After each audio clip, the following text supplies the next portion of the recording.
तो आपके पास एक प्रीलिम्स के ना आ सकता है, what do you understand by something called ALARA principle in recent times, एक लाइन लिखी हुई हो सकती है, यहां से आ सकता है बेटा अपना क्वेश्चन। अलारा का मतलब क्या, as low as reasonably achievable, कि जब भी आप कोई न्यूक्लियर टेस्टिंग कर रहे हैं, जब भी आप कोई न्यूक्लियर इनोवेशन कर रहे हैं, कभी आप कोई क्या न्यूक्लियर एनर्जी का कहीं ना कहीं क्या प्रोडक्शन करने की कोशिश कर रहे हैं, तो उसमें कितना आपके पास न्यूक्लियर वेस्ट निकल रहा है, वो कितना होना चाहिए अपने पास, as low as reasonably achievable, इतना कम आपके पास क्या कि उस न्यूक्लियर वेस्ट का रेडिएशन निकलना चाहिए, as low as reasonably achievable.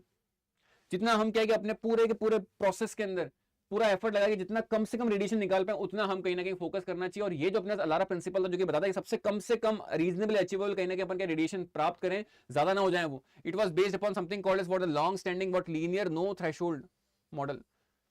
ALARA principle based है किस पे, लीनियर नो थ्रेशोल्ड मॉडल पे। वो ये बताता है अपने कि कुछ भी अमाउंट रेडिएशन का क्या हार्मफुल होगा अपने पास। हमेशा न्यूक्लियर अपने पास, जब भी अपन क्या है कि कोई टेस्टिंग कर रहे हैं, न्यूक्लियर फ्यूल के साथ खेल रहे हैं अपने, तो उस न्यूक्लियर फ्यूल का कुछ भी लेवल का न्यूक्लियर रेडिएशन हमेशा एनवायरमेंट के लिए नेगेटिव ही होगा। इसको बोलते हैं अपन क्या, नो थ्रेशोल्ड मॉडल। और इसी नो थ्रेशोल्ड मॉडल पे अपने क्या डेवलप था, इट वाज द अलारा, क्योंकि अपने क्या कुछ भी अमाउंट न्यूक्लियर रेडिएशन का हमेशा हार्मफुल ही अपने पास, तो हम क्या ट्राई करें, as low as reasonably achievable क्या रेडिएशन को हम क्या प्राप्त करने की कोशिश करें, अगर ज्यादा होंगे तो फिर क्या और ज्यादा डिवास्टेटिंग इंपैक्ट्स आएंगे।